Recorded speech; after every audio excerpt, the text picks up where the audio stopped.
MLA Chirla Jaggi Reddy సోమవారం కొత్తపేట నియోజకవర్గంలో YCP MLA అభ్యర్థిగా నామినేషన్ దాఖలు చేశారు. నామినేషన్ కార్యక్రమానికి నియోజకవర్గం నలుమూలల నుండి ప్రజలు, వైఎస్ఆర్ కాంగ్రెస్ పార్టీ కుటుంబ సభ్యులు, ముఖ్యమంత్రి జగన్, ఎమ్మెల్యే చిర్ల జగ్గిరెడ్డి అభిమానులు భారీగా తరలి రావడంతో రావులపాలెం సెంటర్ నుండి కొత్తపేట వరకు రోడ్డు జనసంద్రంగా మారింది. అభిమానుల హర్షధ్వానాలు, నియోజకవర్గ ప్రజల ఆశీస్సులతో ఎమ్మెల్యే అభ్యర్థి చిర్ల జగ్గిరెడ్డి నామినేషన్ దాఖలు చేశారు. అనంతరం ఆయన మాట్లాడుతూ ప్రజాక్షేత్రంలో ప్రజలకు మంచి చేసే నాయకులను ప్రజలు ఎప్పుడు గుండెల్లో పెట్టుకుంటారని, రావులపాలెంలో జగనన్న బస్సు యాత్ర చూసి ప్రత్యర్థుల గుండెల్లో రైళ్లు పరిగెత్తాయని, ఇప్పుడు తన నామినేషన్కు హాజరైన అశేష జనవాహినిని చూసి బెంబేలెత్తిపోయారని అన్నారు. మనం ఎన్ని కుట్రలు చేసినా జనాల నుండి జగ్గిరెడ్డిని, జగన్ను దూరం చేయలేమని, ఇంకా ఎన్ని కుట్రలు చేయాలో అని ఆలోచిస్తుంటారని, ప్రత్యర్థులు ఎన్ని కుట్రలు చేసినా, కుతంత్రాలు పన్నినా ఈ ఎన్నికల్లో ప్రజల ఆశీస్సులతో తన గెలుపు ఖాయమని ధీమా వ్యక్తం చేశారు. నామినేషన్ కార్యక్రమానికి హాజరై విజయవంతం చేసిన అశేష ప్రజానికానికి వైఎస్ఆర్ కాంగ్రెస్ పార్టీ నాయకులు, కార్యకర్తలు, అభిమానులు, మీడియా ప్రతినిధులు, ఎక్కడ అవాంఛనీయ సంఘటనలు చోటు చేసుకోకుండా చూసిన పోలీస్ సిబ్బంది, ఇతర అధికార సిబ్బందికి జగ్గిరెడ్డి కృతజ్ఞతలు తెలియజేశారు.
గణేష్ గారు ఎదరికెళ్ళండి.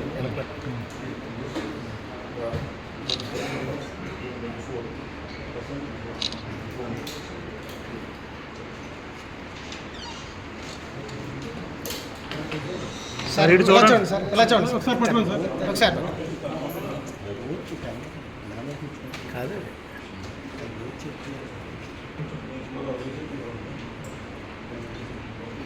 అదైతే అందరూ ఎత్తారు ఒకరు కదా